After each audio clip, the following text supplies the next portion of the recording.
So I heard you call it 4 hours. you might have thought you were Kidding people. kidding You folks. saw through it. I saw wood. I know it is. Just like I know that you're, I'm sure you made it. Oh. Yeah, I'll take it. I was at 6 years. There's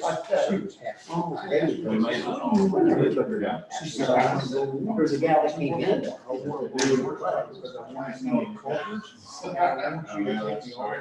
You used to live there.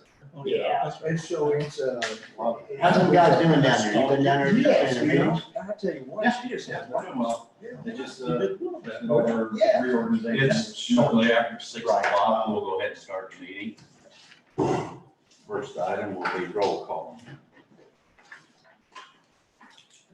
Mr. Brown? Here. Mr. Bowman? Here. Mr. Fritz? Present. Mr. Turkey? Here. Mr. Meehan? Here. And Mr. Name? Here. Eric Griffin person? Yep. Jenny Woodring and Roy Pennington, both by video chat. And that's Patricia Thompson.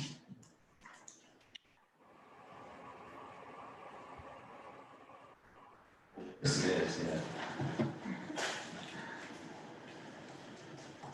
First item will be a motion to approve the agenda. Mr. Chairman, if I may, I'll move to remove a motion to approve the agenda with this change, that we move item 5, the audit presentation, to following public comment, if we may get a second on that.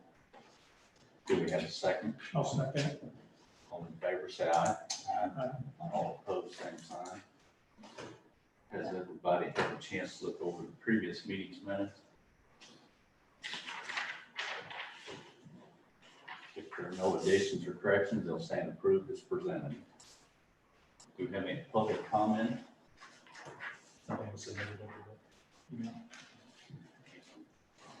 Having none, we can move on to the audit report.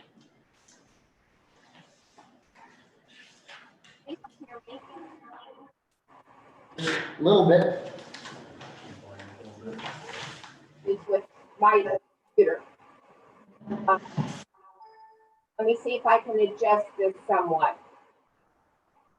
Okay.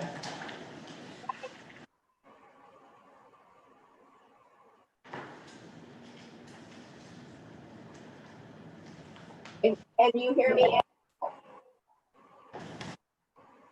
You are broken.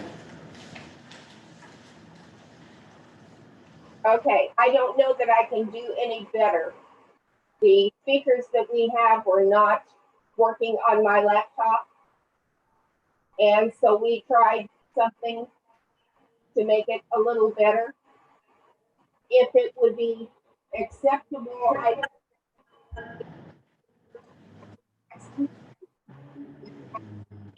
in person.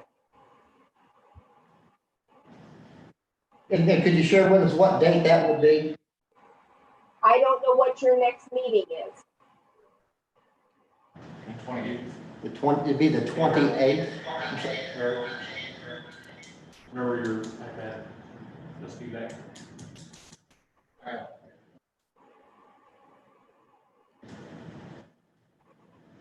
Yeah, if you say it's on the 28th of July, is that correct? Correct? Yes. If that would be acceptable, I can come and present the audit in person and answer any questions at that time, if it would be easier than what we have going on right now. Mr. Chairman, I'm good with that. I'd like to ask our CFO, Ms. Lubring, if she's good with that. Yeah, that's fine. Okay, very good. You good with that, Eric? Yep. Thanks, Pat. You're very welcome out of the meeting. We will table the audit presentation till the next meeting, 28th.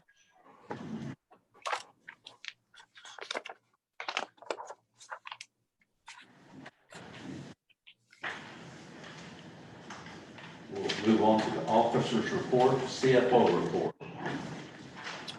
My report starts on page 3 with the budget performance, January through May.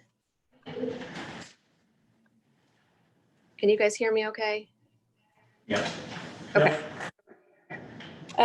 Page 3, the total operating revenue, we are at 44.48% of budget, which is slightly over budget at this point. Expenses are right at 45%, which, considering all of the annual expenses we have, is pretty good. Anybody have any questions on the budget performance? Yes. Yes, on the total operating revenue, I didn't do the reverse math, but what percentage would we be at without the stimulus? So I didn't do the math with just the stimulus out, but without the stimulus and the GEMT revenue, we would still be at 42%. May represents 41. Yeah. Thank you.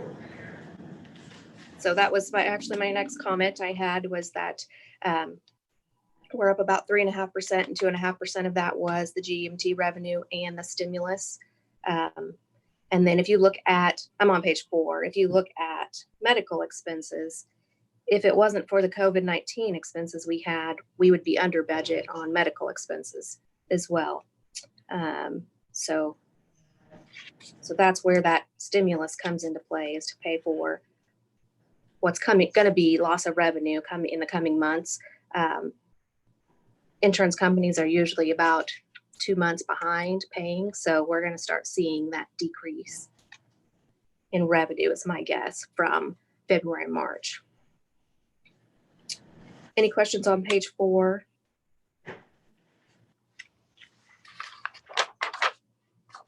Pages 4, 5, 6, and 7 are the details of the budget performance.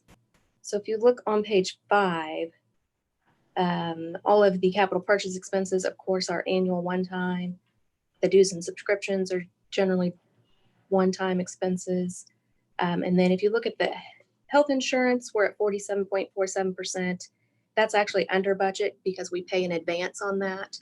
So that's actually 6 months worth of expenses. And wages, we're sitting at almost just a little bit over 41%. So we're staying in line there as well on page 6. Any questions on any of those expenses on page 5 and 6? I'm sorry, Mrs. Goodwin, can I take you back to page 4, the very bottom line, election costs? I'm assuming that we won't need any of those remaining funds, am I looking at that correctly? Correct. We actually got a small refund. It was about $300. So.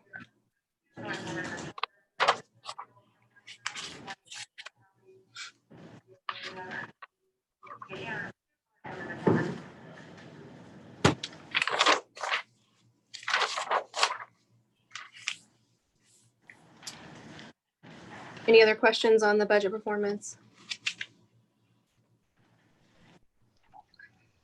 Page 8 is the statement of net position, which is basically our balance sheet.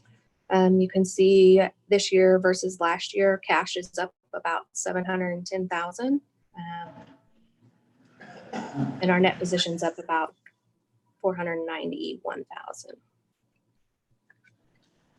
Any other questions on that page? Page 9 is the statement of revenues, expenses, and changes in net position. Basically the income statement this year versus last year. You can see so far this year, operating revenues ahead of last year about 8%, and expenses are ahead of last year about 7%. So we're still ahead of last year. You'll notice though, if you look down at the interest income, that is one that has decreased drastically since the pandemic has started and interest rates declined. Any questions on any of that? I think you reported previously that we took a significant rate decrease on our deposits. What is it at now? You've got the bank rec over there that says, but it was 0.35 if I remember correctly. 0.35. Yeah. The federal is basically almost at zero, and we get just a little bit above federal. Do we have any other options for that? We can check CD rates, but I don't think they're much more than that. In the past, anyways, that's what it's been.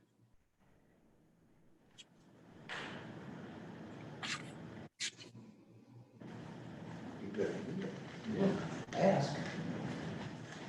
Well, I'm sure there's some that can certainly do that. Well, there's 1% advertised in the newspaper, so I don't know if there's any matching going on or. That can be beat. I mean, it just never hurts to ask. I No. guess.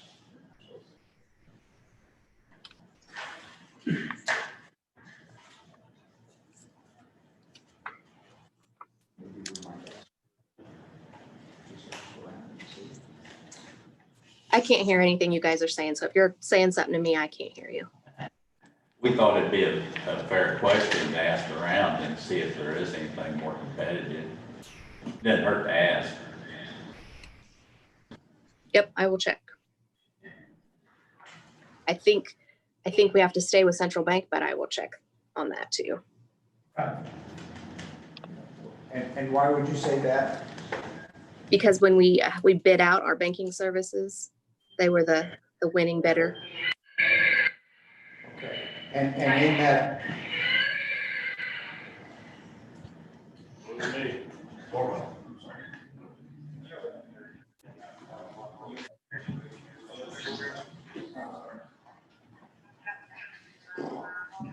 And in that, can I? Yes. Okay, all right, because we got sidetracked. And in that contract, does it have any wording in there that would require them to be competitive or matching other local funds or anything along those lines? I can't answer that till I read the contract again. I'm gonna have to read it to see what it says. And then we can go from there.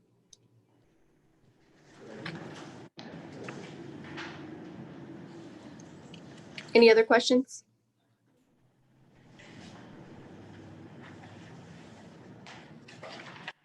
Page 10 is the statement of revenues and expenses changes in net position by class. So basically just Pettus and Windsor broken out.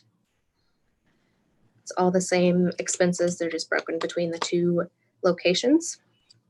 Anybody have any questions on any of that?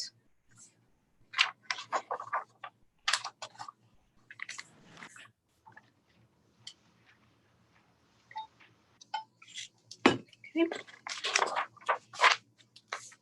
Page 14 is the sales tax revenues. For this month, we got 292,000. That was up about 3,000 over last year, same month. We are down for the year about 2.72%, or about 49,000.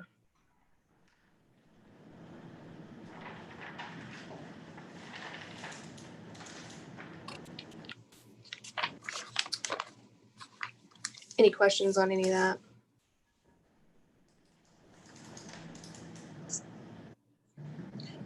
Page 15 is the bank balances last Wednesday versus the prior meeting. The increase there is mostly sales tax. And then the cash reserve chart's been updated for the end of last month. Page 16 is our cash reserve analysis. That has increased to a little over 5 months now. Can I take a moment just to visit about that, Jamie? Sure. And explain to the new members the importance of the months of cash reserve. Soon you gentlemen will go through a training module that entities, the history of Missouri and across the United States have summoned up this key rule of thumb that districts such as ours should keep anywhere from 6 to 9 months, or maybe even, they might even kick that up to a year, of cash money on hand, meaning that if the sales tax and other revenues were to quit that we would have this ability to operate at $50,000 a day for this term. And as you can see, we're not where we need to be as far as having that cushion recommended by folks that have gone before us and made the experience available. So just a little math, $500,000, roughly just shy of $500,000 would increase it by 1 month. So I'm an advocate of keeping this in alignment with how we're supposed to. So bring up everybody's attention how that's affected the cash that we have on hand.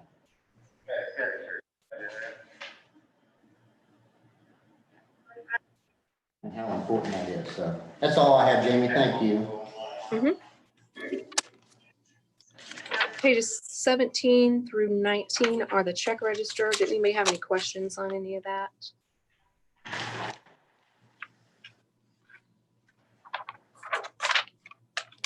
Again, if I may, Jamie, I reviewed the energy bills with regard to headquarters, and Jamie helped me in determining that with the new roof, we've experienced approximately a 26% savings. Is that correct, Jamie? That's what I recall, yes. Yes. On our utility bill on that building. And that's remarkable and worth mention that money was good investment. It sealed up the roof, stopped the leaks, and provides a very good energy savings. So that's all I have. Thank you. Page 20 is the bill summary. Anybody have any questions on that? The details are on pages 21 through 23.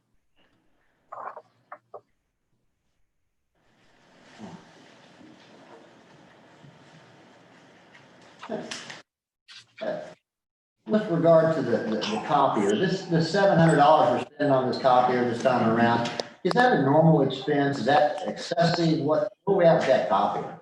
That's a lot of money we spend on copier. Yeah, that was a maintenance they did, and I'd have to look back. I don't think that's an annual maintenance. Ryan's sitting over there. He might be remember if we do that annually or how often we do that. No, that's the first time we've ever had to replace that part. Okay. It's just normal wear and tear, certain amount of miles. Parts start wearing out, that's a $700. So Economically, are we looking at the best way to copy things as far as expense per copy? Are we putting bad money in an old copier we shouldn't? I don't know.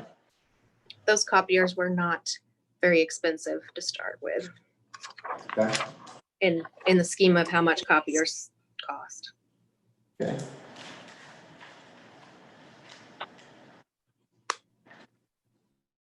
I mean, is this acceptable to moving on? Is it something that would be fine for a while, do you think? Or? I think I ought to give us another few years out of the machine. Really? Okay. Keep up on maintenance. Any other questions?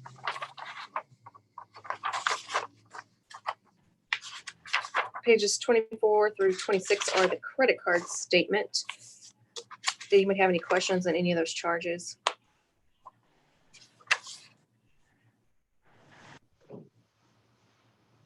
Okay, now that is the end of my report. Are there any other questions for Jamie? Not, I'd take a motion to approve payment of the bills. So moved. Second. All in favor, say aye. Aye. All opposed, same sign. Chief's report. All right. I'll start with the stuff I handed out. These aren't entered into our record because they're already entered into Windsor's records, but they bring forward a copy of the Windsor's report, rather their agenda and what report I got from them, which is their financial stuff on page 2 of that. The other handouts, one of these is a Mask Up Missouri campaign. The CEO of Bothwell, Ward Whiteman, sent that over to me today, so I'm going to try and spread those around a little bit. The third item is what I'll call an advocacy letter from Dr. Gustafson, and I'll let him address that in his report. I think he's here. First of all, Jamie, can you hear me okay? I'm kind of a ways away. I can hear you now. Okay, I'll face the owl. And the fourth page, I wanted our new board members, as well as our existing board members, to put some names with some titles. And this just kind of highlights our main command staff, going down to all the way into the logistics section, which is our fleet maintenance officer and equipment officer. So these are all our battalion chiefs. Of course, you all are very familiar with Roy and Jamie and myself, as well as Dr. Gustafson and Ryan. Justin Cross is, of course, our chief of training. And this is if it looks familiar, it's because this is our org chart right out of the handbook. It's just filled in with some names. So if you ever hear me talk about those people, that's who we're dealing with. So I just wanted to provide that to the board for reference. And this is Flo Hammer back here. And Flo Hammer's right here. He's one of our PCs. B-Shift Battalion Chief Extraordinaire. Mhm. Okay, on to the report. For the buildings headquarters, yes, thank you for pointing that out about the roof. If you've been over there, I know you were over there earlier, Fritz. There's a marked reduction in temperature in that day. You can actually stand to be out there now. So massive difference in the heat in the bay this year. And this is with the heat we've had over the last week has been a good test of that. So I think that really made a huge difference. We've had some water issues. We started noticing a marked decrease in water pressure over the last probably week and a half through chasing a few rabbits down some holes. We had Sedalia over here a couple times. We called Roto-Rooter came out and looked at our backflow preventer. What we ended up coming up with was the problem is actually on Sedalia side. So right now we've got really poor water pressure across the street, but they are looking at getting that fixed. So hopefully they can get that taken care of, but it's not on our end, so that's good news. The ridge cap out at Station 2, we got that whole issue repaired. It was blown off in a storm sometime back, but we went up and looked at it. It didn't catch any rain or anything in the interim, but now it's actually got the ridge cap back on there, and we did that repair in-house, so no cost on that other than the the shingles themselves. Down at Windsor's getting some estimates on rain gutter repairs. They're going to be covering that issue. Moving on to number 2, operations. I've got the June call volume attached to the next page. We can go to that at the end of our course, so skipping back and forth. We've been, as usual, attending that weekly COVID task force meeting, as well as Bothwell Regional Health Center's command center briefings. The task force, if you're not in Nixle, and for anybody who might be listening who doesn't have that, if you go to nixle.com, nixle.com, and type in your zip code, it will give you all the briefings that are available on Nixle, including any significant traffic delays, and of course our weekly task force briefings, which are awful handy to give a look. EMSMC, I know Jamie might have talked a little bit about this.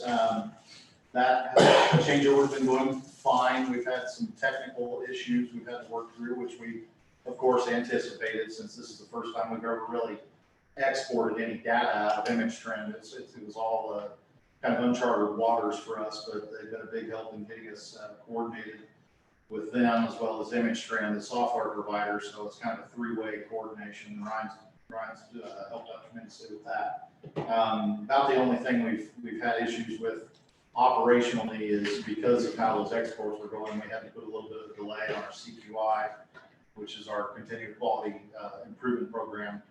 And essentially they were trying to review calls on the same shift. We had to delay that a few days out. So of course the DCs and everybody does a great job of keeping us apprised of any major incidents like the one we just had at Wendy's the other day. So it doesn't go unchecked. It's just the official CQI had to be delayed a little bit for some technical reasons. But that's really been the only glitch that I can speak of.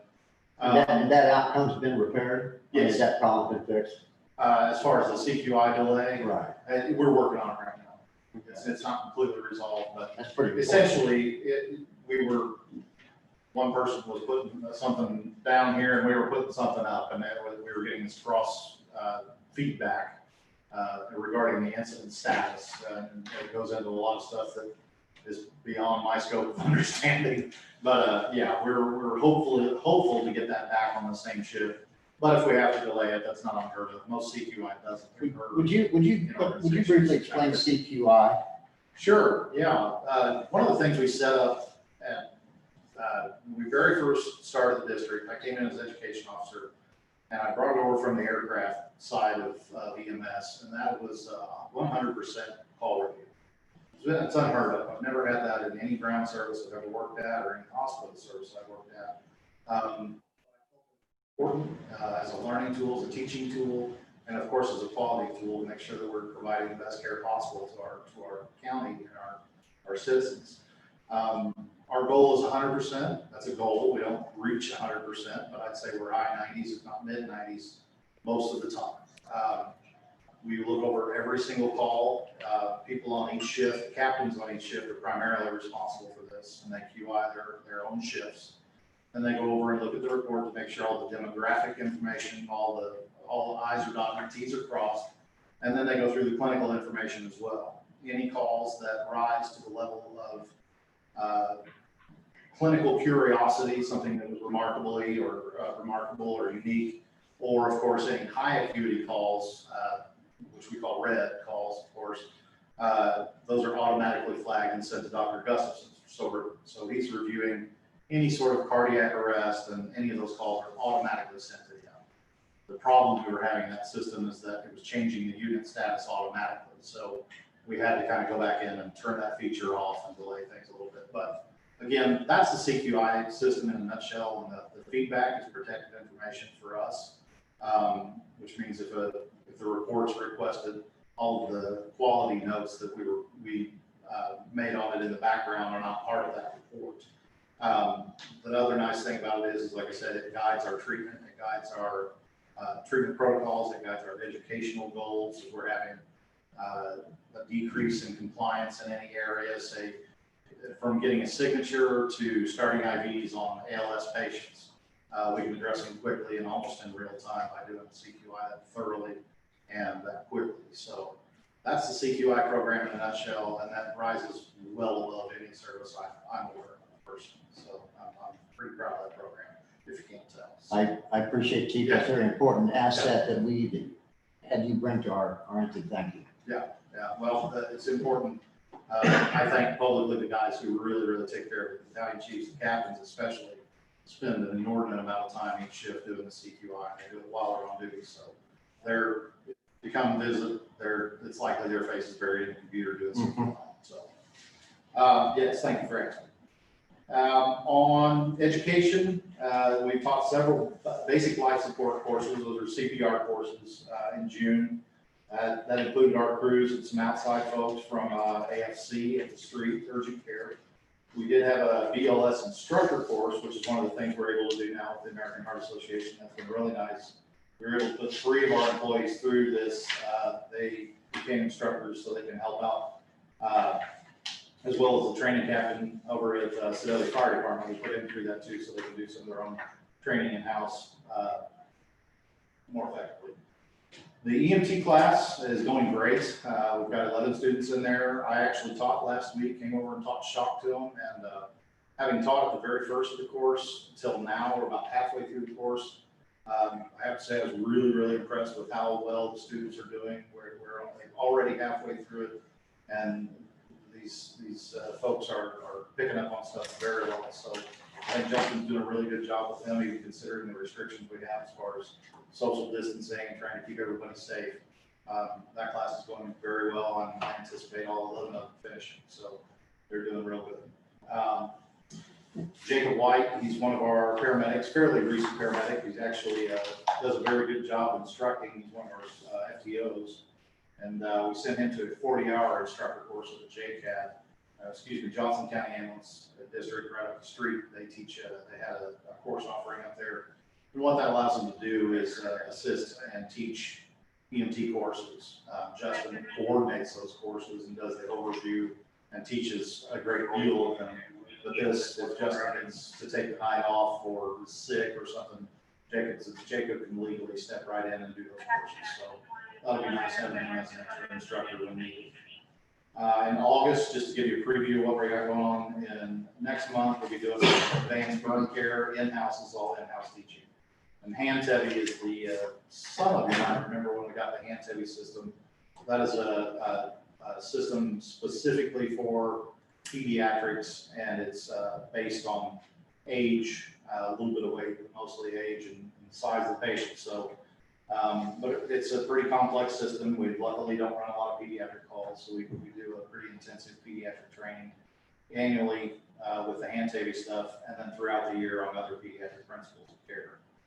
The NAEMT safety course is one of the probably longer courses that we teach, and it covers everything from crew resource management, which is if you see something, say something, that we learned from the airline industry many years ago, all the way up to lifting safety, infection control, anything involving safety is covered in that course.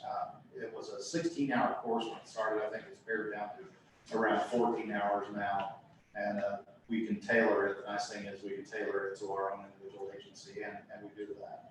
So that is scheduled mid-August. Supplies, we're doing fine. Medications, we're not really back ordered on anything major right now. PPE, we're pretty well stocked.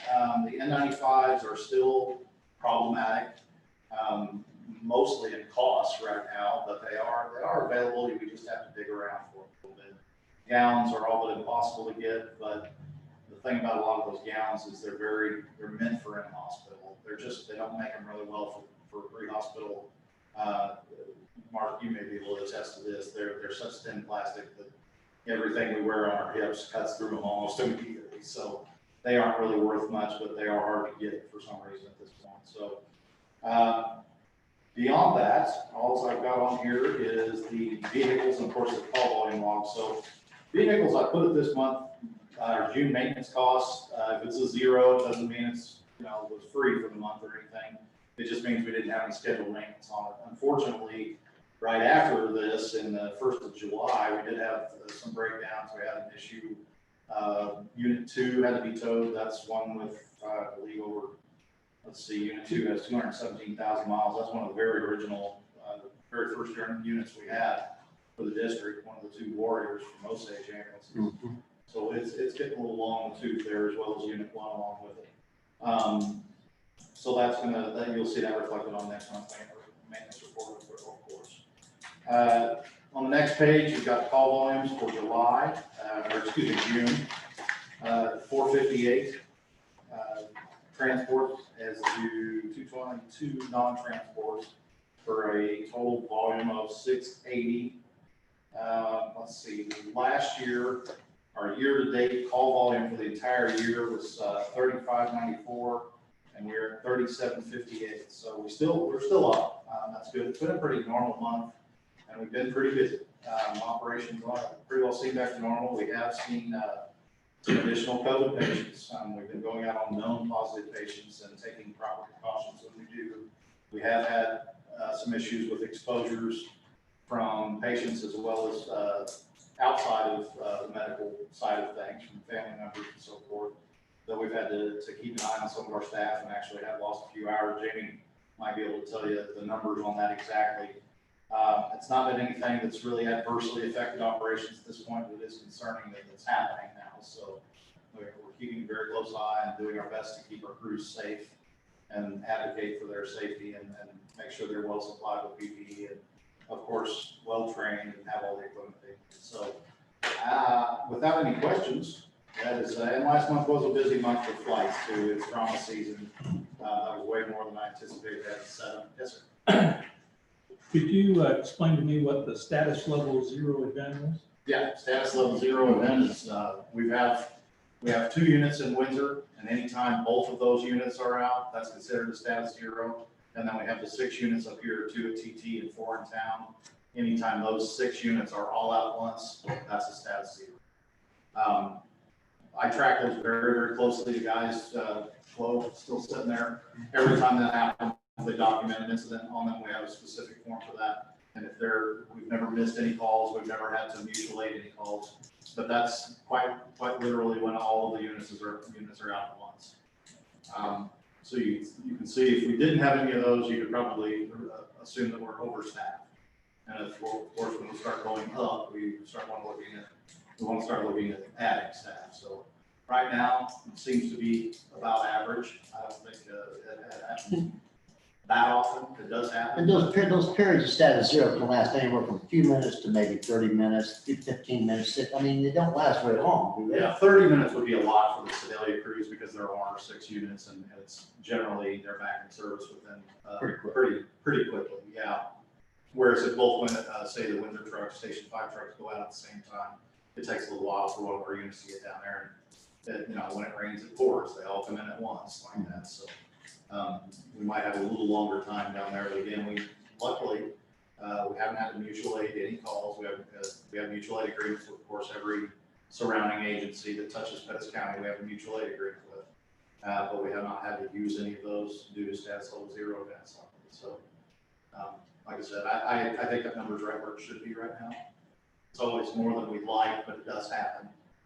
The trick is just making sure things are covered. Now, we still document those as status 0, even though if there's a truck sitting out in the bay and Ryan and I are in office, if something really bad happens, everyone needs to know that, yes, we can still run calls. I still remember how we apparently think. So we do have reserves there. Roy's available, I'm available, Ryan's available, and sometimes somebody else is wandering around the office. So there's always contingencies, but these are our official on-duty staff trucks that are going all out at once. That was a long-winded response, but I hope that. Well, I mean, I just happened to be, the other day, I believe it was Friday, I stepped in the office to see if I could get this, and we were status 0, and Ryan was on one there.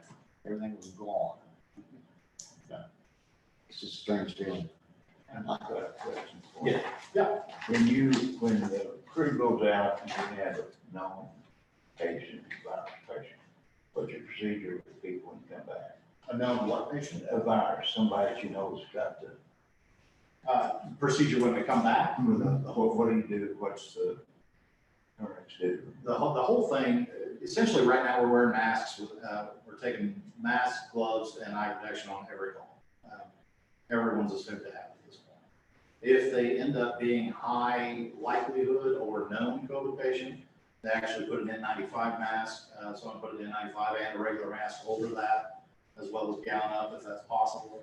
And we have a pretty extensive handoff procedure. Once we get the patient into the ambulance, we try and get the patient out as close to the front of their house as possible. So if somebody has COVID and calls us, we ask that they make their way towards the front of the house, if possible, if they can do so without, putting themselves in danger or they're short of breath. We're not going to ask them to do that. Our crews only send the minimal amount in, the minimum necessary. So I guess my question was, how does your crews, how are they monitored, protected, or anything after they're back here? We document the exposure. Sometimes the health department has to call and tell us later because we don't find out for days later. But we document the exposure and then they'll self-monitor if it was what's called a minor exposure, which on any positive patient, it's going to be considered a minor exposure. When this all started, if you were exposed to one, you were quarantined 14 days. Is that not? I think we've mitigated that with the proper PPE at this point. There was a lot of our mask good, our mask bad, gloves this, gloves that. What we've learned in 3 months is that yes, masks work. This is really about droplet protection. Any procedures that we do that aerosolize medications, such as a breathing treatment or intubation or basically anything to do with somebody's breathing or airway, automatically gets you an N95 and raises our index of suspicion. But it is self-monitoring unless there's an actual exposure. Say somebody's mask gets ripped off or they do get something, then it's going to be, then they're going to have to be quarantined and tested and possibly. And much of the information you're talking about is gathered by our medical dispatchers and told to the ambulance via radio prior to ever being getting in. Much of that information. So that's a new thing. This is Brian. We also have an extensive decon procedure too. So we'll go to station 2 decon the crews and the trucks before anything gets perfected. So using air scrubbers and UV lights and disinfectant wipes for hard surface. There's a thing there. Yeah. Yeah. So, But yeah, most of it, we we document, we self-monitor. Of course, we report it to the hospital, who involves the health department if it requires. Well, it. you made the comment, you were getting more patients for that, and, seemed like every time we turn the radio on, we're hearing this. Yeah, And I'm just curious how y'all were. it's definitely it's definitely taking up more of our time now. We're at double the active cases than we were a week and a half ago, or last month, rather. We have, I believe, 50 active cases now. I got, I believe, 5 or 6 more just today. And we're at over 170 for the county as far as from the beginning of this. So, yeah, we're way beyond where we were for the first fight. So hopefully we can, get through this and people wear their masks as much as possible when they're in public, and shopping and social distancing really, really helps. That's where we're at. Yes. Couple of questions here. Chief, which one of these units, 1 through 11, is the one that we put the brand new engine and transmission in just a few months ago? 6, wasn't it? I believe that's correct. I have my notes somewhere, I don't have it with me, Yeah, but off the top of my head, I believe you're correct. 6, and then 1 or 2 is the one we put the rear end in, one of those 2. Yeah, we put a transmission in 1, and we put a rear end in 2, and I might have that backwards, 1, 2, or 1. Correct. Major components of the drive. Okay, and unit number 5, it says AC and tire. I guess that's air conditioning and a tire repair, maybe? Yes, Okay, and is that a brand new unit with just 4,100 miles and we've got AC problems with it? yeah, as far as I know, I'd have to look at Shelby's bill, that should be in the stack, I don't know if Jamie sent that over or not. Eric, I got that information. Go ahead. What's happening, I think that Shelby's bill that we got, we're sending it into AEB. What's happening is sometimes they don't fill the truck completely full with Freon, since we put the second AC unit in the back, and it runs off the same compressor and the same Freon system. So when they put in that second system, sometimes they forget to top that off. We brought it to Shelby since the air conditioner wasn't cooling the way it was, and that bill's getting submitted to AEB, and I think they're picking up that bill. So the district will be reimbursed for that? Yes, sir. Yeah. That makes logical sense then. How much of that was tire, I can't answer that. Well, if it's just fixed flat, you gotta fix it flat. Yeah, exactly. And fine with me. Yeah. With regard to units 1 and 2, this is more just a reminder for the board that we had a lengthy discussion about what's our best interest of the taxpayer and the mileage that we're putting on these ambulances, and where we signal to management to go ahead and order a new ambulance. And with these mileages in excess of 200,000 miles, we're gonna start running in some big repair bills. So the likelihood of large repair bills increase. And we've seen that. We had another one on order. That is correct, and that is replacing an ambulance that also needs to be replaced. This is an ongoing deal. So for next year's budget, we have an ambulance in that budget. I talked to Roy today. It's about 6 months from the date of order that we're gonna get an ambulance. So let's keep that in mind when we're trying to do the right thing, as we indicate as a board, and discuss as a board at length, of getting these ambulances on board off of the comprehensive purchase plan, which I don't know if you've got a copy of it, where Eric has planned out each year of when and how many ambulances and vehicles we buy. So we're due, these are replaced. These are the oldest 2 ambulances. It's got the oldest box. It's got the Osage ambulance box, which we don't even use those boxes anymore. We've moved over to an AEB box. So everything is AEB besides those 2 units. They're not used, they're not a primary unit to be used, they're simply the last units to be used in the event we need them.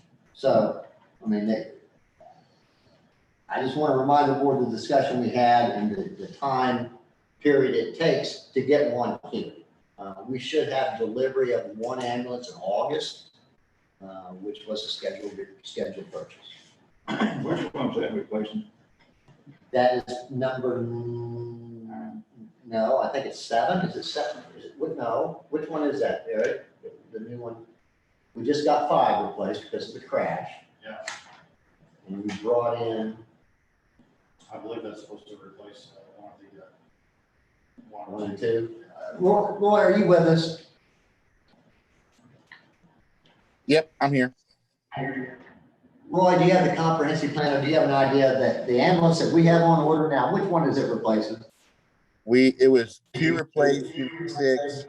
We decided not to replace unit 6 and keep a hold of it as this backup unit, since we've been running into a lot of problems with mechanical issues lately. So right now we don't have a plan to actually replace anything when that unit arrives.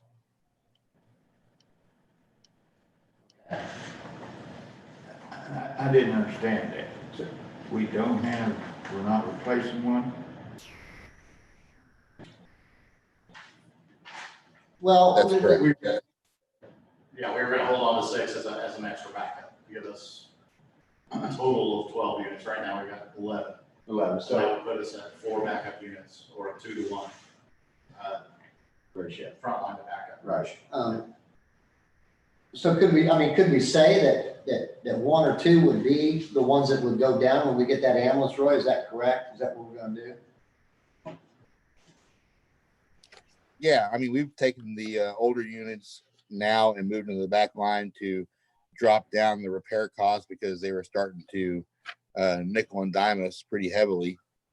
So, I mean, when this next new truck shows up, unit 7 will get moved to the back line and the new truck will be put in its place. And that way we'll have all new AEVs frontline on the road, but that still leaves us with the ambulances that need to be replaced, still need to be replaced. Right, okay. And again, I just want to put this tickler in everybody's ear when our administrator comes to us here in the next couple of months and wants to order an ambulance. So. Yeah, that's a question for the chief here too. Sure. You were kind enough to put the Windsor Ambulance District information, you pass that around here. What would be the topic of discussion in AA, money management? And of course, this is a past meeting, so do you remember what they talked about at that particular point? Money management, which number was it? 8A. I believe they were talking about exactly what you all were talking about earlier, and that's CDs and so forth, what to do with the cash that they do have. I see. And then, of course, this was apparently in closed session, but do you have any reason why they would go into closed session in regards to real estate?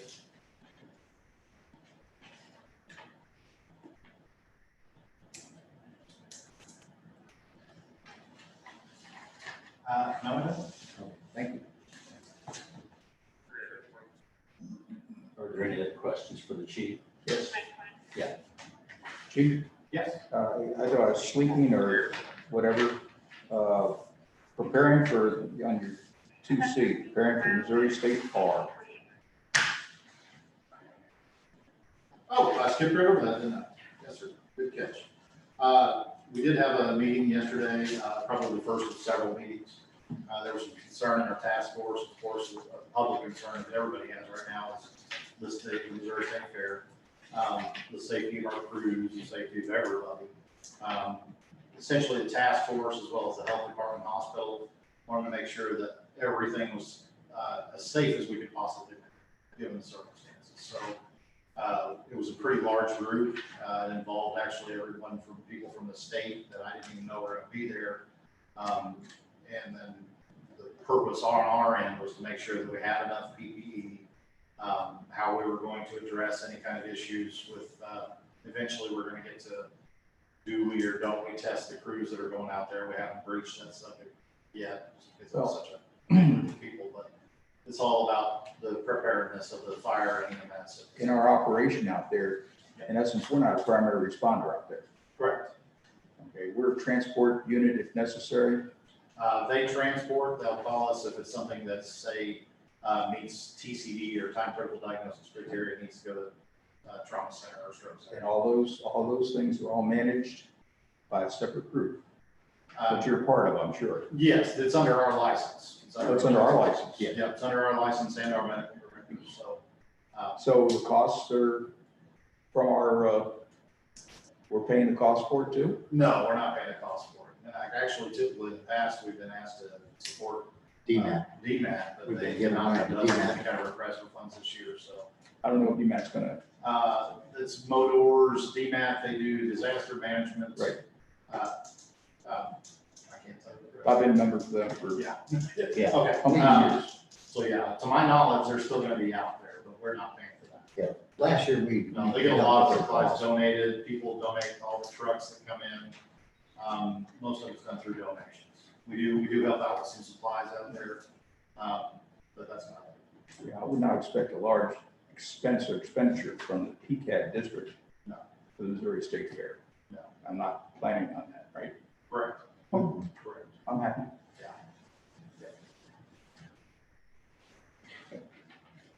Yes, sir.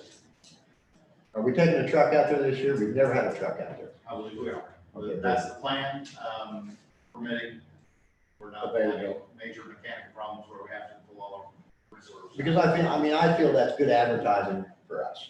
Yeah. That's the only reason I said it. It's worth mentioning that, Roy went out there last year, pretty much for the duration of the fair.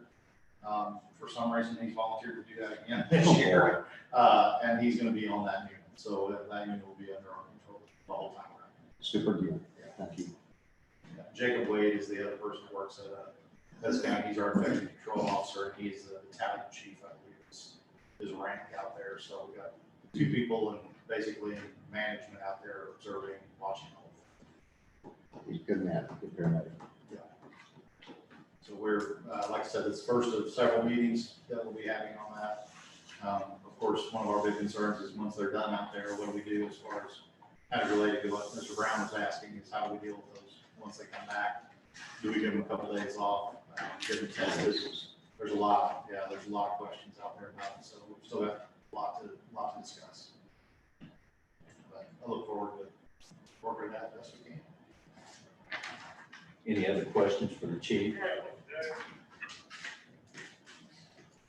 If not, we'll move on to the medical director's report. Good evening, gentlemen. Hello, doctor.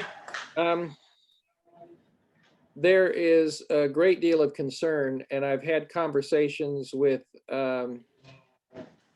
Chief Plum, Terry Plum, who's the fire chief for State Fair Fire. There's been a sharp increase in COVID cases around the state. Several I'm aware of here in the Kansas City area. And it is a tremendous concern that because they are not going to, well, they've abandoned social distancing for the fair, and they're also making masks optional. And so I fear that what we're setting ourselves up for is a pretty severe outbreak. And what my greatest fear is that these volunteers that come from all around the state to work the fair are going to come in contact with COVID patients, and they're going to take this back to their home agencies, some of which are small service agencies. And it's just going to devastate the manpower supply. If these people have to go on a 2-week quarantine when they leave the state fair. We've had some episodes here locally that it has really put a stress on these agencies, because in order to backfill for these people that are off, they're paying excessive amounts of overtime. And I drafted a letter and I sent it to Chief Dirk, and wanted to have copies available for you all to read. I don't know if you've had the opportunity to do that. I haven't sent it yet to Governor Parson.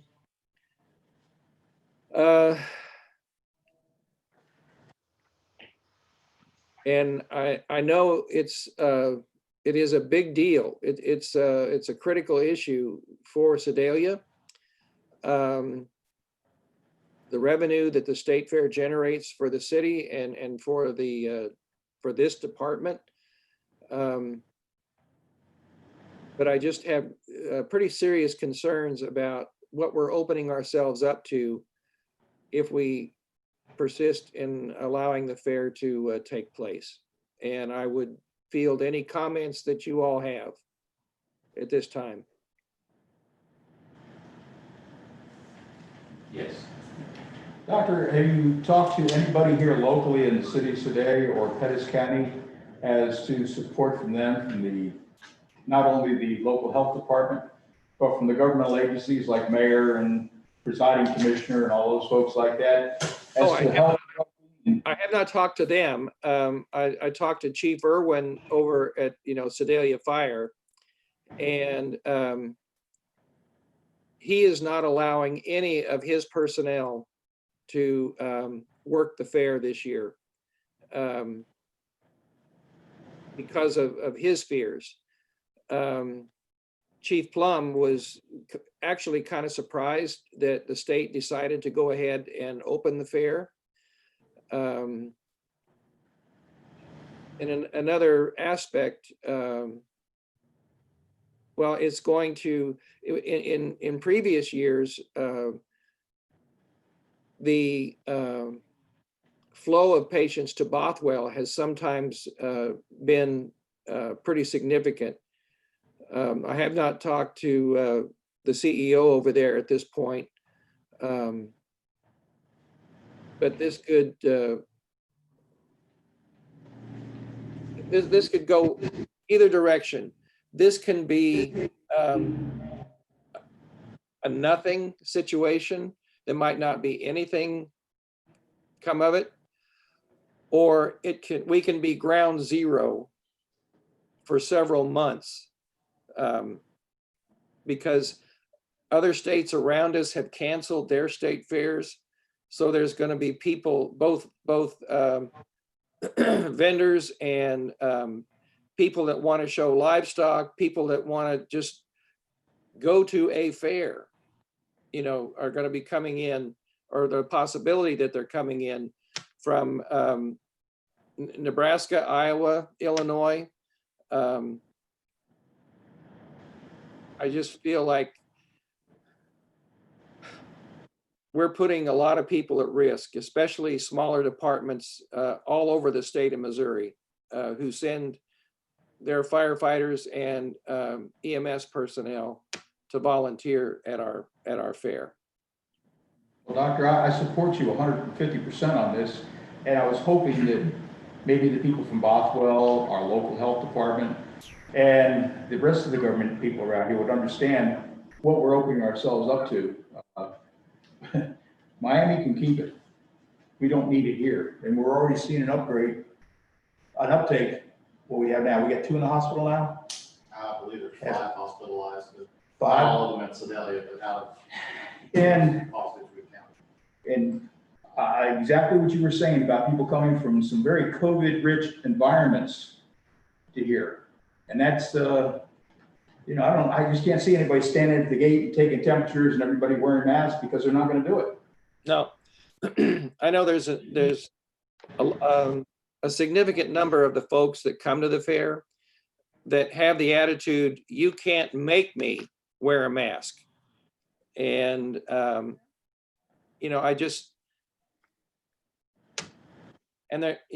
don't know how the attendance is going to pan out this year.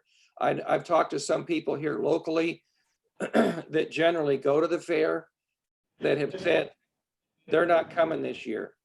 They think it's too dangerous. So, the attendance may be way down. I don't know how that's going to pan out.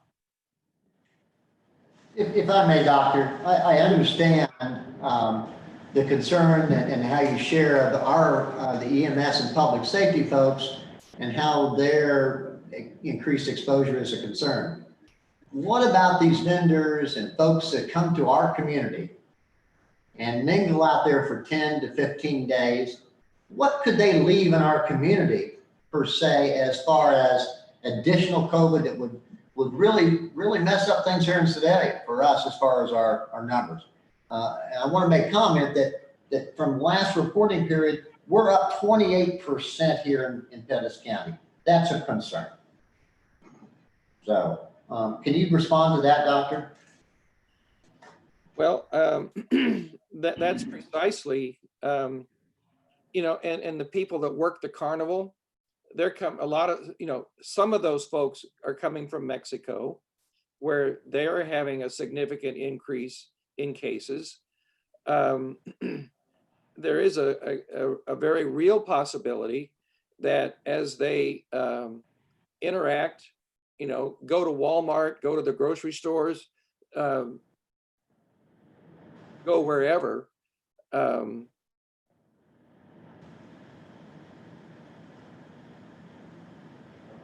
symptomatic, and even if they are symptomatic, they're not going to tell anybody.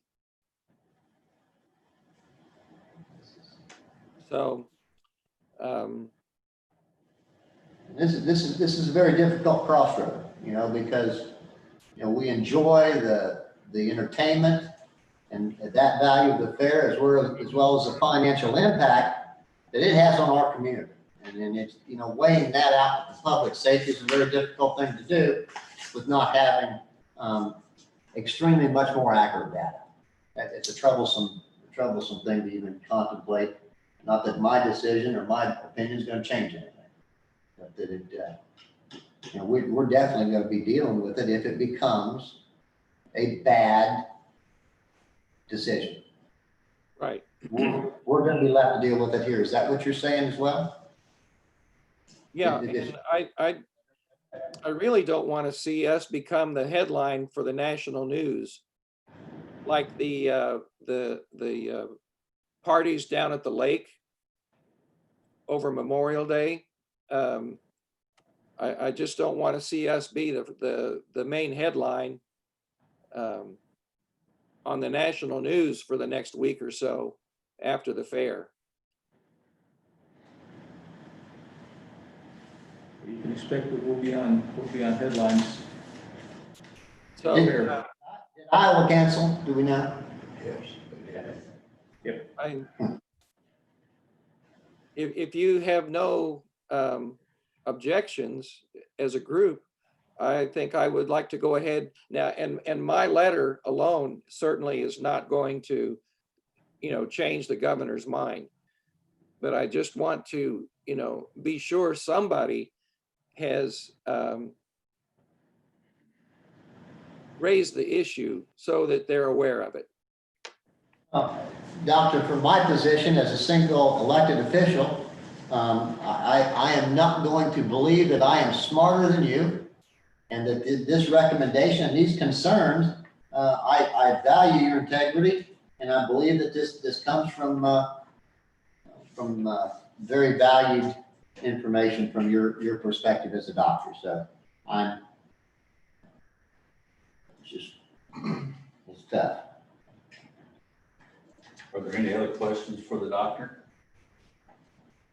Well, I believe he should send the letter himself. I mean, and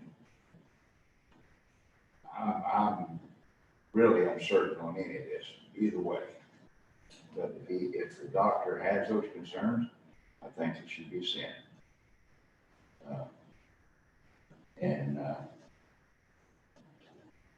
You know, I listened to the mayor on the radio yesterday, and I was about to the point that I wasn't gonna go, period. And then today I got to feel better about it. So I don't know, I'm confused on some stuff. I don't pretend not to. A couple of weeks ago, they had a livestock show, a cattle show out at the fairgrounds. And ordinarily they have like 200, 250 entries. This year they had 700 because, and they, you know, people were bringing their cattle from Nebraska, Iowa, Illinois, because their local fairs had been canceled. And, you know, so you can see, you know, I think we're going to see the same kind of impact with our state fair being open I think we're gonna have a lot of people coming from outside. And it's just a runaway train, in my opinion. And if you haven't, Doctor, I asked that this go to the Pettis County COVID folks, that committee, that this go along. If you wanted to go there, I think it ought to go there, sir. Their endorsement, their reply would be considerable weight. And again, like I suggested, the city and the county governments protect their own. We have a health department that I'm sure that if we asked Ms. Martin what she feels like, have you talked to her? Yes, sir. Is she ready to have an affair or just soon not? No, I think she would, I think she would have to pay for that. Okay, and you know, those are the doc and the health department. Boom. How about the local government? Okay. I would suggest copies of this to, Katie, so he can bring it up at his weekly meeting and see what type of, I applaud you for, having the cojones to go ahead and write in this letter, which is very, very well written. Eric, if you want to share that letter with Joanne, I'd be more than happy to have you do that. Absolutely will. As a part of the task force is set up as an incident command system. We, PCAD, EMS is underneath the health department. Mhm. And it is, I consider it my duty is to support Joanne, her efforts. I would not want her job right now. No. And I want to publicly thank her and of course, Dr. Gustafson for advocating for our safety. And his train analogy might be appropriate. It may be unstoppable, but we have to do everything we can to try and do it as safe as possible. My suggestion is going to be something along the lines of let's get masks required in the county and city, which is going to take some coordination. I won't speak for the task force on that matter, but Disney World opened up and did the very thing.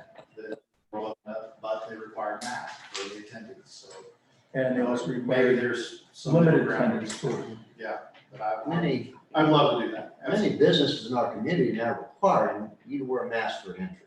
I know that you can't get into Menards without a mask. Right. So I know Walmart getting ready to do the very same.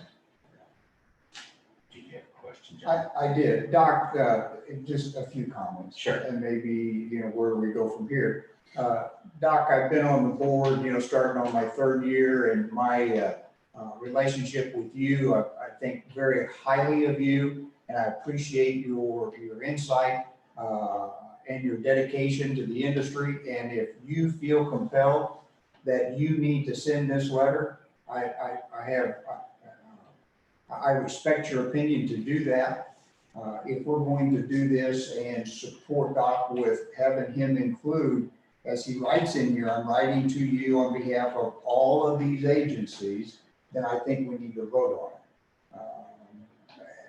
And to be honest with you, I'm a little bit like Mr. Brown, I'm just really not sure.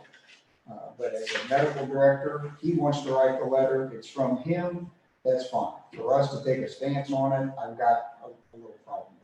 So I think there ought to be a vote if that's the consensus.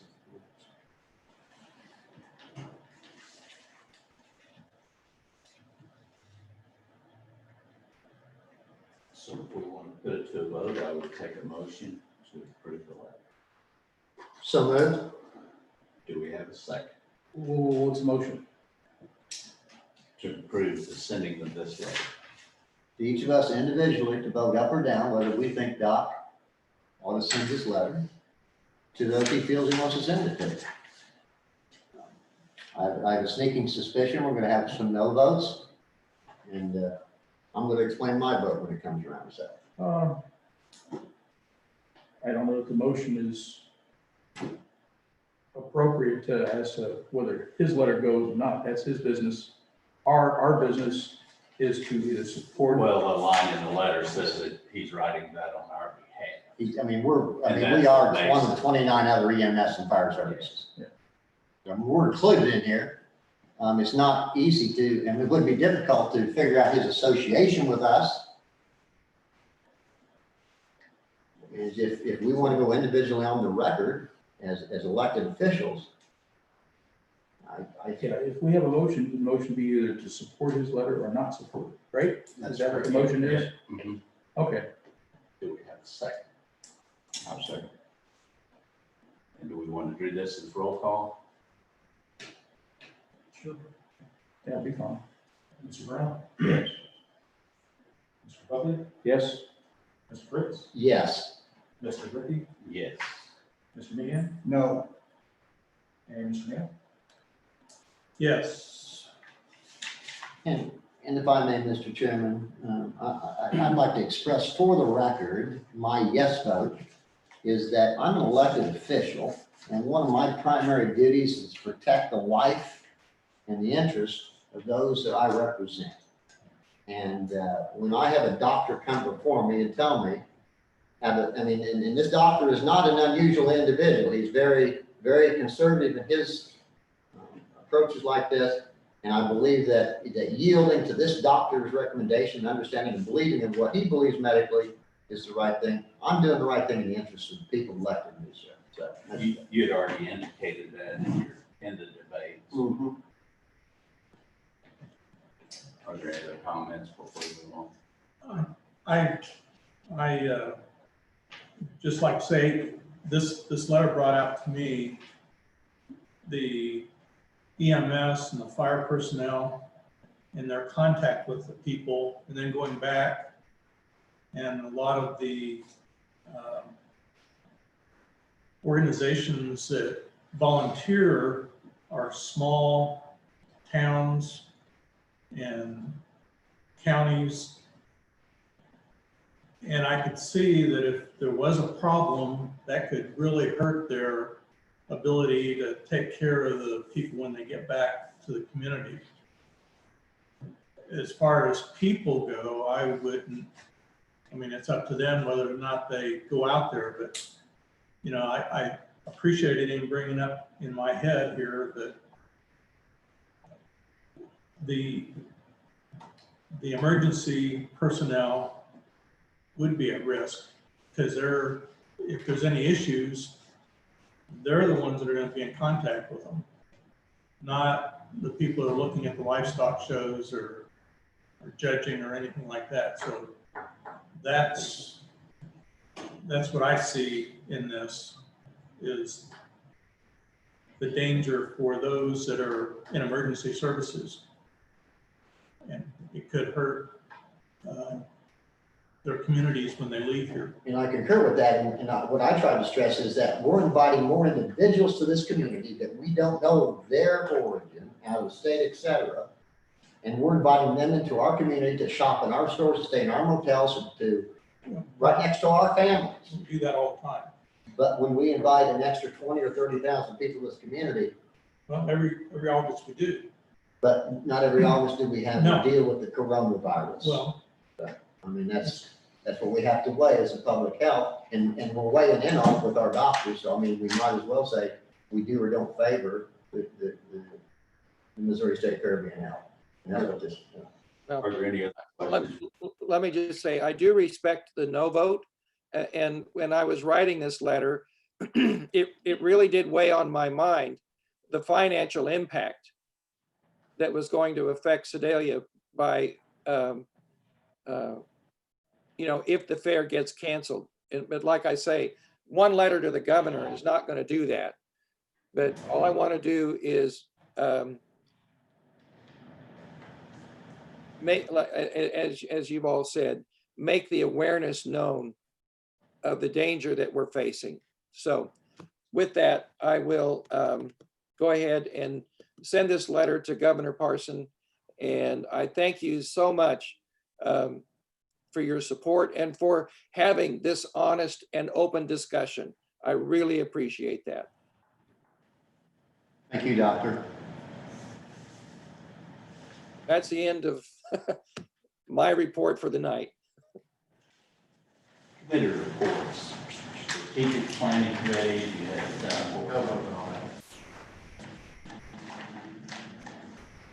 so we'll move on to the new business and schedule a date for the board privacy training. What I've got is, for the board, is probably gonna take about 30 minutes tops. I'm hoping for 20.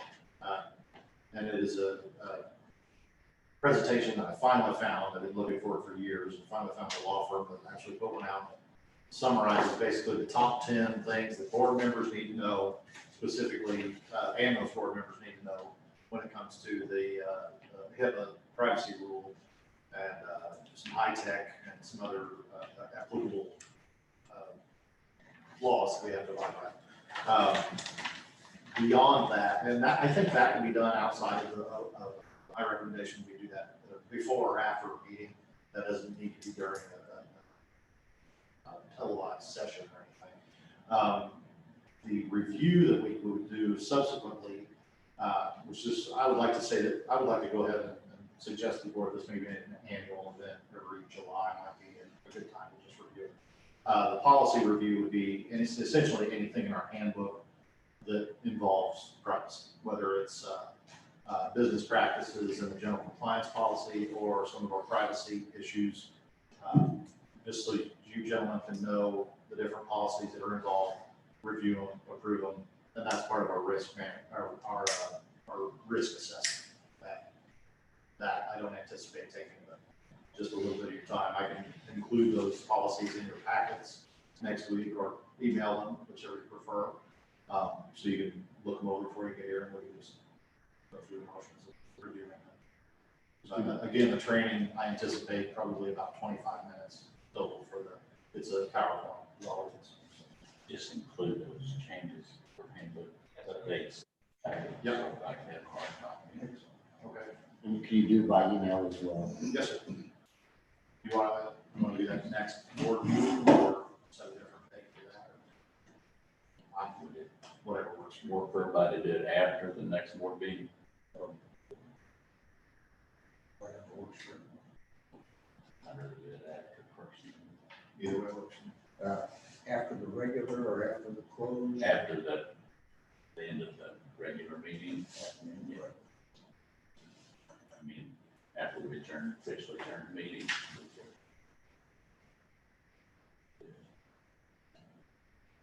There may not be a closed session next. Sure. Does that work for everybody? 28th? July 28th, at the end of the meeting? Are there any announcements? I just asked that everybody remember to please bring their copy of the audit to with them next week. That lady will be here. Right, correct. Next meeting. If not, I'll take a motion to go into closed session pursuant to RSMO 610.021, sections 1 and 2. So moved. Second. All in favor, would you do a roll call? Mr. Brown? Yes. Mr. Hubble? Yes. Mr. Brick? Yes. Mr. Ricky? Yes. Mr. Meehan? Yes. And Mr. Minnick? Yes. Anyone that wishes to look at the bills, here they are.